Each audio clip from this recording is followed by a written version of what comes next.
The woman at the train station died yesterday. For 50 years, she sat on the same bench every single morning, waiting. And last night, at 11:47 p.m., I finally discovered who she was waiting for and why he never came. My name is Sarah, and I'm a journalist for the San Diego Union-Tribune. I've covered stories about border politics, tech startups, and Navy scandals. But nothing, absolutely nothing, prepared me for the story of Eleanor Hayes and the promise that consumed her entire life. It started 3 weeks ago when my editor called. "Sarah, there's this elderly woman at the Santa Fe depot.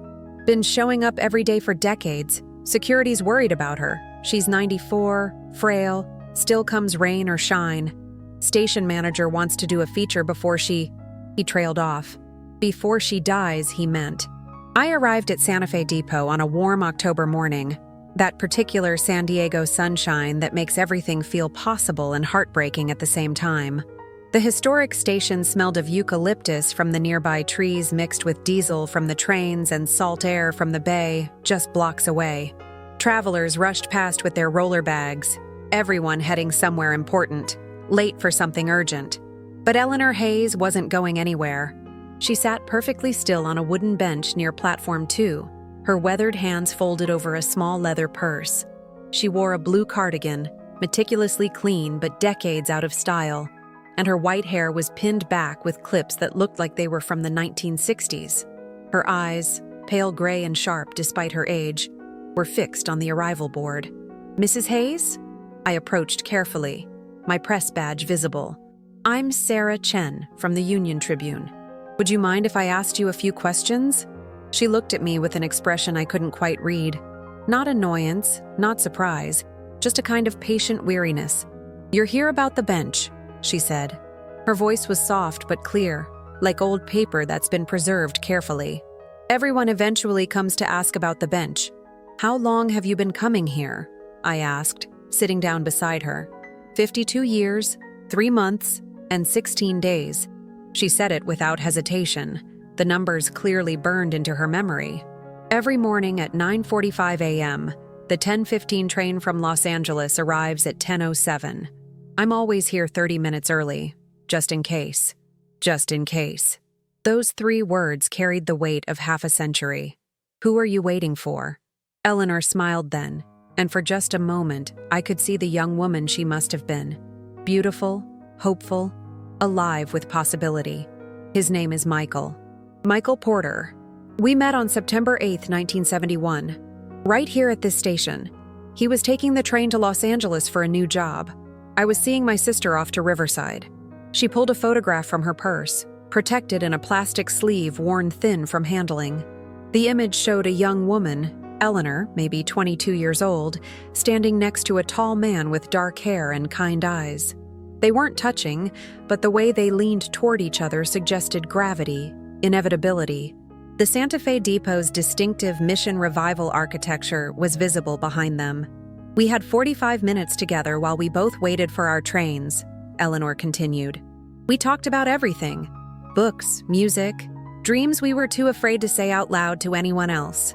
When his train was called, he took my hand and said, 'Eleanor, I know this sounds crazy, but I feel like I just met the person I'm supposed to spend my life with.' I felt it too. It was like recognizing someone I'd known in another lifetime." The arrival board flickered, updating with new information. Eleanor's eyes tracked it automatically, a reflex ingrained over 50 years. The 10:07 from Los Angeles was running 6 minutes late. "He said he'd come back," she whispered. "He promised.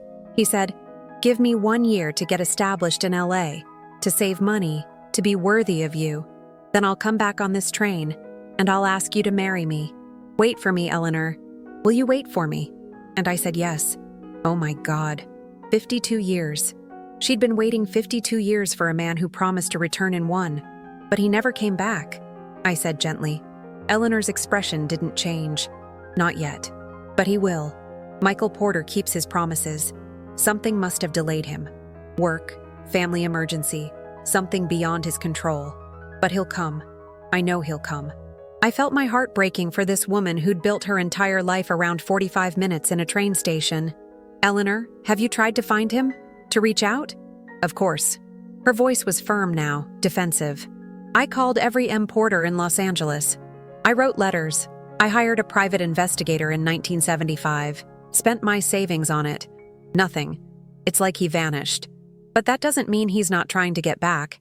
Maybe he lost my contact information. Maybe he's been searching for me too. So I wait here, where we met, where he'll know to find me. The 10:07 from Los Angeles pulled into the platform.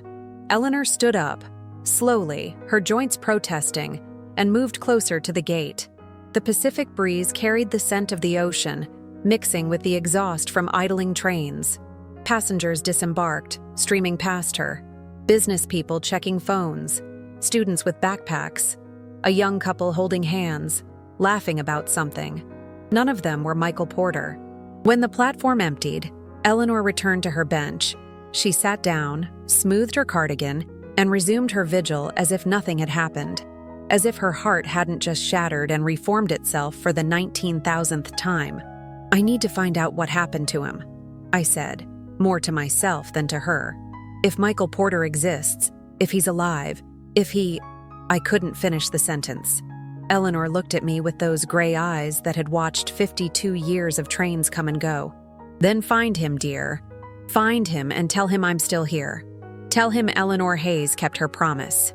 I walked out of the Santa Fe depot that morning, knowing my life had just changed. I was going to find Michael Porter, and I was going to give Eleanor Hayes the answer she'd been waiting half a century to hear. I started my investigation that same afternoon, and what I discovered made my blood run cold.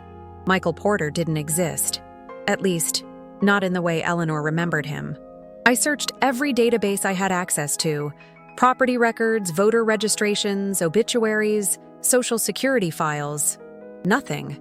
No Michael Porter matching her description had ever been registered in Los Angeles, California in 1971 or the years following.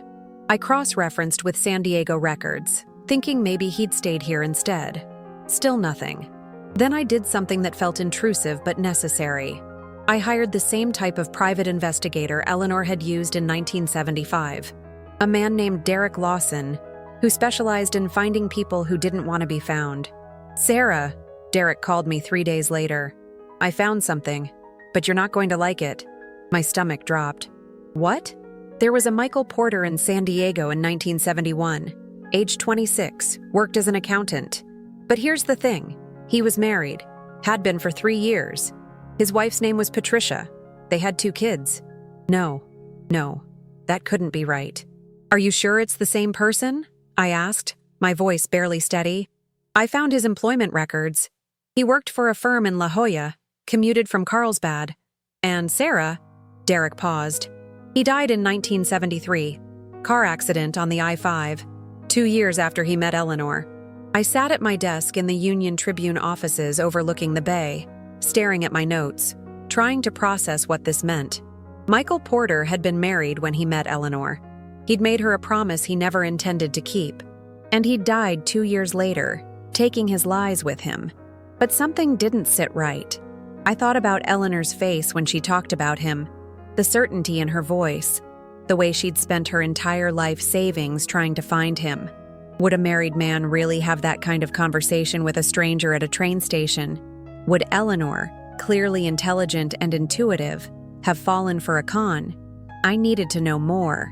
I tracked down Patricia Porter, now Patricia Henderson, remarried in 1976. She lived in a retirement community in Oceanside, just north of San Diego. When I called, explaining I was researching Michael Porter for a historical piece, she agreed to meet me. Patricia was 82 years old, sharp-minded, with kind eyes that reminded me disturbingly of the photograph Eleanor carried. When I showed her the picture of Eleanor and Michael at the station, her reaction shocked me. "That's not Michael," she said immediately. I blinked. "What?" "That's David, Michael's brother, David Porter." Patricia's hands trembled as she held the photograph. "Oh my God, David! I haven't seen a picture of him in 50 years. The room tilted. "David Porter, Michael's younger brother," Patricia explained, her voice thick with emotion. "He and Michael looked incredibly similar. Everyone said they could be twins. David was complicated. He had schizophrenia, though back then we just called it episodes. He'd have periods of complete clarity where he was the sweetest, most genuine person you'd ever meet. And then he'd have breaks from reality. "What happened to him?" I whispered. Patricia's eyes filled with tears. September 1971. David had been doing well, had gotten a job opportunity in Los Angeles. Michael and I were so proud of him. He took the train up there from the depot, was supposed to start the following Monday. But when he got to LA, he had an episode, a bad one. He wandered away from the boarding house he was staying at, and she couldn't continue. They found him 3 days later, she finally said. He'd drowned in the Los Angeles River. The police said it looked like he'd gotten disoriented, fallen in. His body was so decomposed they almost couldn't identify him. Oh God. Oh my God. He died in September 1971? I asked. Right after meeting Eleanor? Patricia nodded. We didn't know about any Eleanor. David never mentioned her. But if he met her at the station before his train, yes, he would have been in one of his clear periods. He would have been himself. And if he felt that connection with her, she closed her eyes. David always fell in love easily, completely. It was part of his illness, the intensity of his emotions. He would have meant every word he said to her. So he died before he could come back, I said. Eleanor's been waiting for a dead man for 52 years. Not just dead, Patricia said softly, buried under his brother's name. When David's body was found, it was Michael who identified him. Michael who arranged everything. And then 2 years later, Michael died in that car accident. And she wiped her eyes. I packed everything away. All of David's things, all the memories. I couldn't bear it. I sat in my car outside Patricia's retirement home in Oceanside for an hour, the California sun beating down, watching surfers in the distance, trying to figure out what to do with this information. Eleanor had been waiting for a man who'd loved her genuinely but died days after making his promise. David Porter had drowned in a river while Eleanor sat on a bench in San Diego, believing he was building a life for them. 52 years of waiting for someone who'd been dead for 52 years and 3 days. But there was more to the story. I could feel it. Patricia, I'd asked before leaving, do you still have David's things? Anything from 1971? She'd nodded slowly. Boxes in my storage unit. I've never opened them. Couldn't bring myself to. Now, sitting in my car with the ocean breeze coming through my window, I called her back. Patricia, I need to see those boxes. Please. I think there's something in there that Eleanor deserves to know. 2 days later, I was sitting in Patricia's storage unit, surrounded by boxes labeled David, 1971. And in the third box I opened, underneath old clothes and books, I found a small notebook, David Porter's journal. And on the last page he'd written, dated September 10th, 1971, the day before he died, were words that would change everything. If you're captivated by this story, please like and subscribe. Have you ever felt an instant connection with someone? Share your experience in the comments below. I read David Porter's journal entry by the dim light of the storage unit, and with each word, my chest grew tighter. September 10th, 1971. Tomorrow I start my new job. I should be excited, but all I can think about is Eleanor. Eleanor Hayes, the woman from the train station. I know it's crazy. We only talked for 45 minutes. But it felt like finding the other half of my soul. I've never felt clear like that before. The fog in my head was gone. The voices were quiet. With her, I was just me. The real me. I told her I'd come back in a year, and I will. I'm going to make myself worthy of her. I'm going to stay on my medication, keep my job, prove that I can be stable. Eleanor makes me want to be better. She makes me believe I can be better. The next page was blank. There were no more entries. David Porter had drowned the following day. But there was something else in the box. A small velvet jewelry box, the kind that holds a ring. My hand shook as I opened it. Inside was a simple gold band with a small emerald, Eleanor's birthstone, I'd later learn. And tucked beneath the ring was a receipt from a San Diego jewelry store on Fifth Avenue, dated September 7th, 1971, the day before he met Eleanor. David Porter had already bought the ring. He'd bought it before he ever met her, probably planning to sell it or return it. But after meeting Eleanor, he'd kept it. He'd kept it because he'd meant what he said. He was going to come back and ask her to marry him. Oh God, I whispered, alone in that storage unit. He was telling the truth. I called Patricia immediately. The ring. David had a ring. I know, Patricia said quietly. When they found his body, he was wearing it on a chain around his neck. The police gave it to Michael. Michael must have put it back with his things. David Porter had gone into that river wearing Eleanor's ring next to his heart. He'd died with her name on his lips. The police report mentioned he'd been talking about Eleanor in his confused state before he fell. He'd loved her. In 45 minutes, he'd loved her completely. And then he'd died trying to build a life stable enough to deserve her. But I still had questions. Patricia, why didn't anyone try to find Eleanor? When David died, why didn't Michael reach out to her? Patricia's silence was heavy. We didn't know about her, Sarah. David never told us her last name, never gave us contact information, and honestly, we thought she might have been… She paused, choosing words carefully. We thought she might have been part of his delusion. David sometimes imagined relationships that weren't real. Michael and I assumed Eleanor was a fantasy, not a real person waiting in a real train station. So Eleanor had been real, waiting and faithful, while David's family mourned him believing her to be imaginary. Two parallel tragedies, never intersecting. I spent the next week digging deeper into David Porter's life, and what emerged was heartbreaking. Medical records showed he'd been institutionalized 3 times between ages 18 and 24. His schizophrenia had been severe, marked by hallucinations and paranoid episodes, but there were also long stretches, months, sometimes over a year, where he was stable, medicated, living a normal life. September 1971 had been one of those stable periods. His psychiatrist's notes, which Patricia helped me access, confirmed it. David is doing exceptionally well. Clear-headed, emotionally balanced, holding down employment. He reports feeling like himself for the first time in years. That was the David who'd met Eleanor. Not the sick David, but the real David, the one underneath the illness.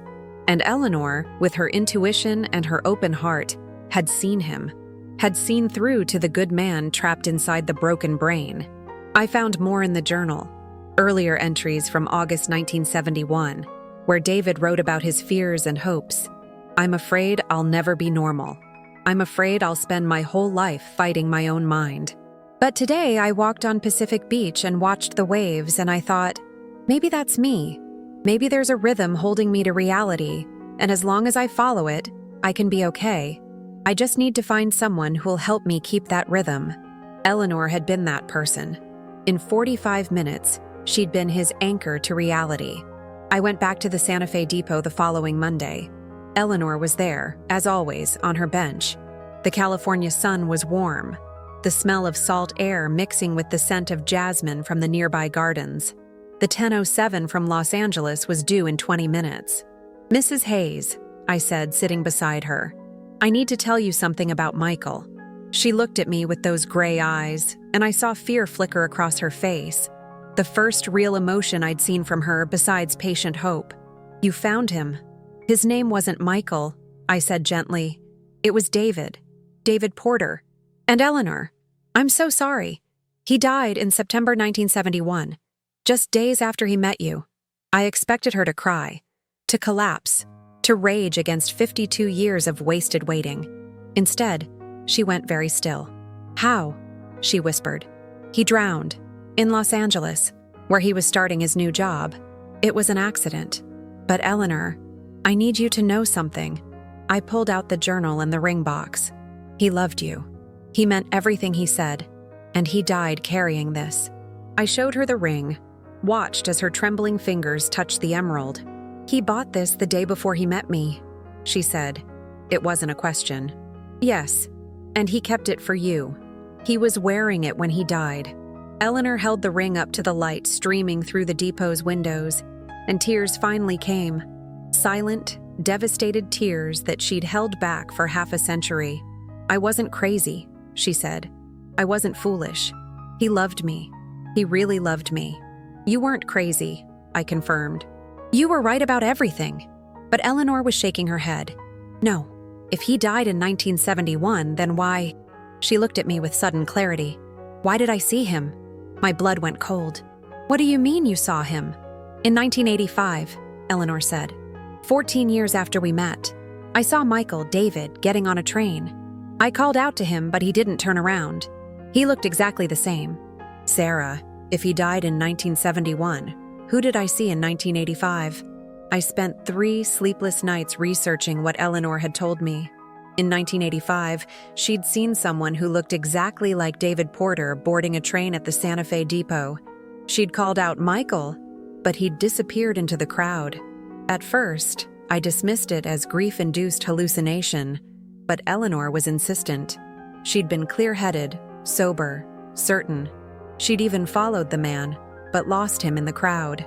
It had reinforced her belief that David was alive, just delayed somehow. Then I remembered. David Porter had a brother, Michael Porter, who died in 1973. But what if there had been more family? I called Patricia again. Did David have any other siblings? Any cousins who looked like him? The pause on the line was so long I thought we'd been disconnected. Then, oh my God, Thomas. Who's Thomas? David and Michael had a younger brother, Thomas Porter. We all lost touch with him after Michael died. He was only 17 when David drowned, just a kid. He took it hard, both his brothers dying within 2 years. He left San Diego, and I never heard from him again. My heart was pounding. What did Thomas look like? Like David and Michael, Patricia said quietly. The 3 of them could have been triplets. Same dark hair, same build, same eyes. Thomas would have been in his early 30s in 1985. Sarah, if Eleanor saw someone who looked like David, I found Thomas Porter in less than an hour. He'd changed his name in 1976 to Thomas Edwards, moved to Palm Springs, worked as a teacher, and he was still alive, 71 years old, retired, living in a small house in Cathedral City. When I called him and mentioned David's name, he started crying immediately. I need to ask you something, I said gently. Were you in San Diego in 1985? At the Santa Fe depot? The silence that followed was deafening. How did you know? Thomas finally whispered. A woman saw you. A woman named Eleanor Hayes. She thought you were David. Thomas made a sound that was half laugh, half sob. Eleanor. God, Eleanor. I was trying to find her. I found David's journal in 2003, after our parents died.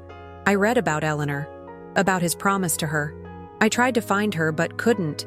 I had no last name, no information. So in 1985, I started going to the Santa Fe depot on Sundays, the anniversary of when they met, hoping maybe she'd be there. I went for months. And one day, someone called out Michael, and I turned around, but I got scared. I ran. I didn't know what to say to her. Oh my God. Thomas had been looking for Eleanor to tell her about David, and Eleanor had been there, had seen him, had called out. They'd been feet apart, a moment that could have ended her 52 years of waiting 37 years earlier, and Thomas had run away. Why didn't you go back? I asked. I tried. Thomas's voice broke. I went back the next Sunday, and the Sunday after that. For a year I went, but I never saw her again. I thought I'd imagined it, thought maybe it was my guilt playing tricks on me. I gave up. Thomas, I said carefully, Eleanor's been going to that station every single morning for 52 years. Not Sundays. Every day. You were looking on the wrong day. The sound he made was pure anguish. Every day? She's been waiting every day?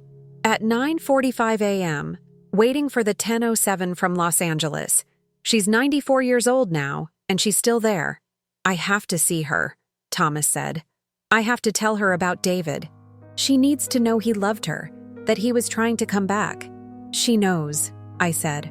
I told her. But Thomas, I think she needs to hear it from you. From someone who knew David, who can tell her who he really was. 3 days later, Thomas Porter Edwards stood in my San Diego apartment, the Pacific Ocean visible through my windows, holding a box of photographs and letters. These are all of David's things that I kept, he said. Letters he wrote to our parents from Los Angeles before he died. Pictures from childhood, his high school diploma, I want Eleanor to have them." "Why?" I asked. Thomas's eyes filled with tears. "Because she loved him. She loved him enough to wait 52 years. She deserves to have pieces of him that she never got when he was alive." The next morning, October 15, 2023, I brought Thomas Porter to the Santa Fe Depot. The California sun was brilliant, the kind of day that makes San Diego feel like paradise. Eleanor was already on her bench, wearing her blue cardigan, her eyes on the arrival board. "Eleanor," I said softly, sitting beside her, "there's someone here who knew David, his brother." She looked up and saw Thomas standing there, 71 years old but still carrying the Porter family features, still looking enough like David that her breath caught. "Michael," she whispered, and my heart broke all over again. "No, ma'am," Thomas said, his voice gentle. "I'm Thomas, David and Michael's younger brother, but I knew David. I loved him, and I need to tell you about him." Thomas sat down on Eleanor's other side, and for the next 2 hours, as trains came and went, he told her everything.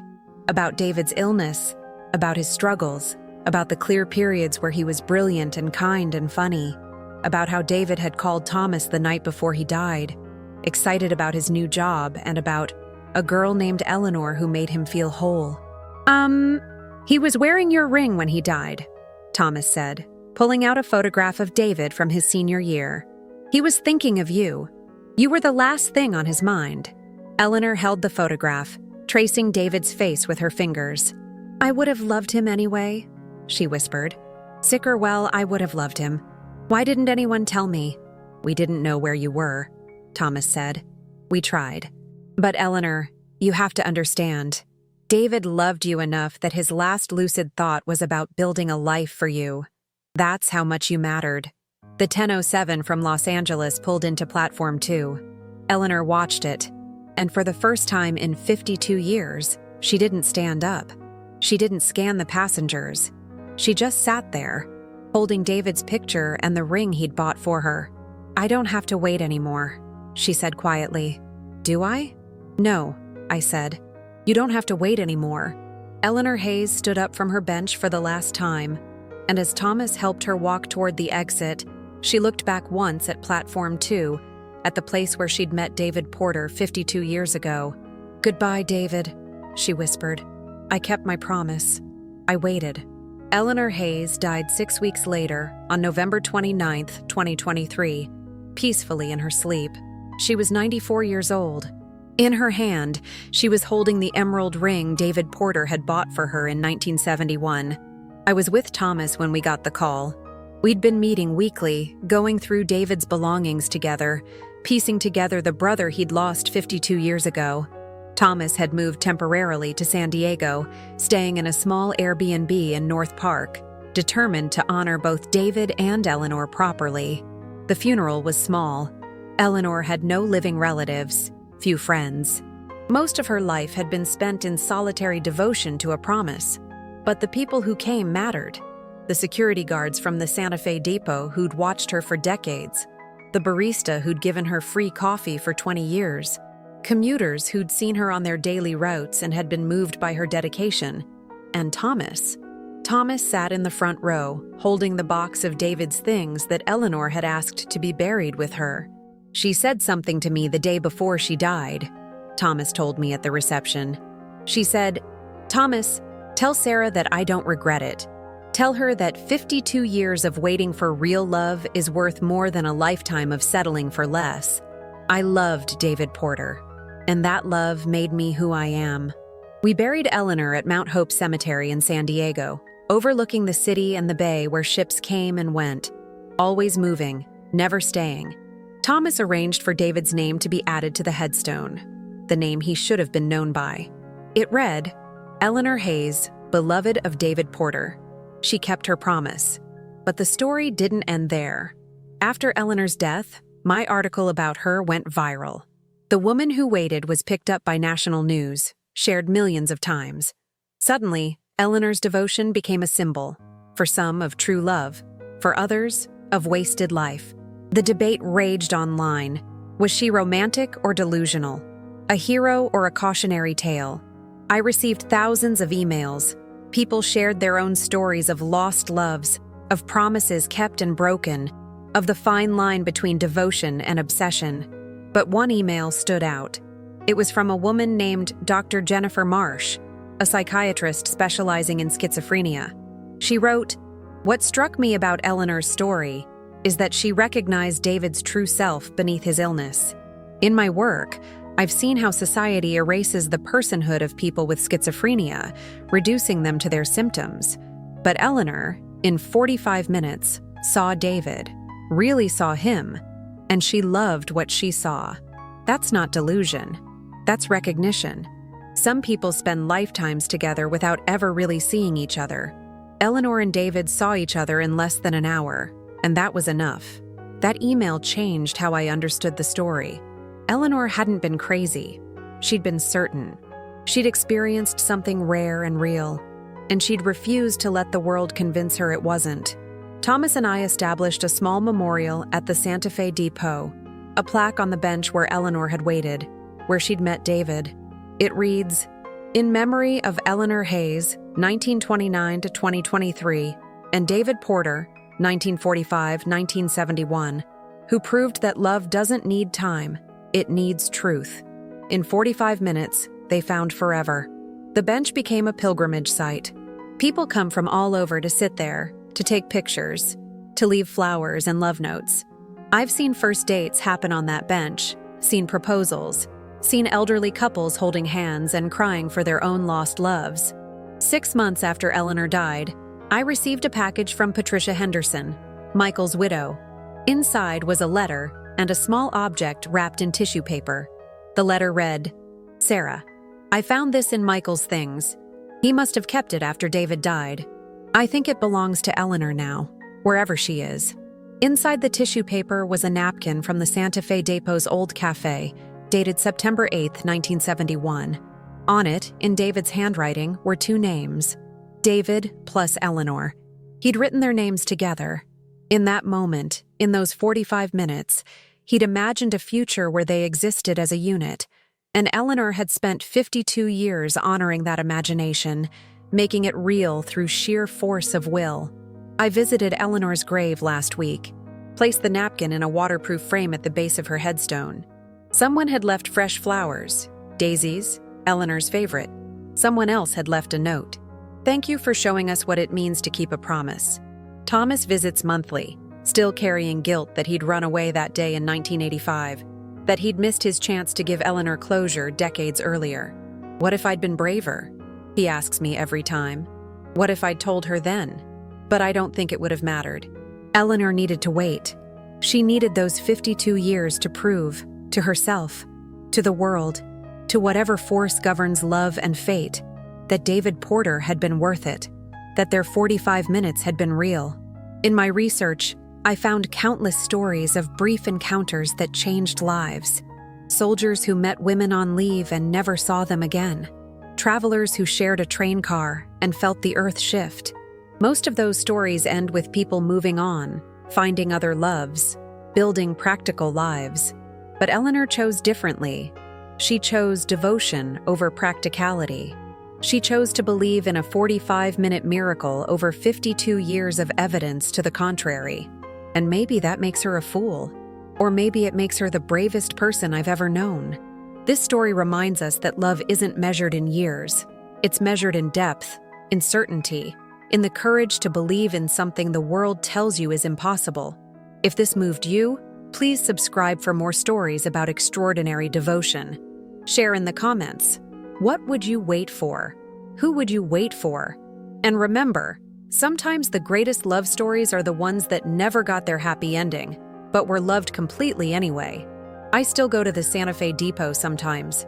Sit on Eleanor's bench, watch the 1007 from Los Angeles arrive, and I think about 2 people who found each other for 45 minutes and loved each other for 52 years. In a world of swipes and disposable connections, there's something sacred about that. Eleanor Hayes and David Porter never got their happy ending, but they got something rarer. They got certainty. They got truth. They got love without compromise, without settling, without doubt. And maybe that's enough.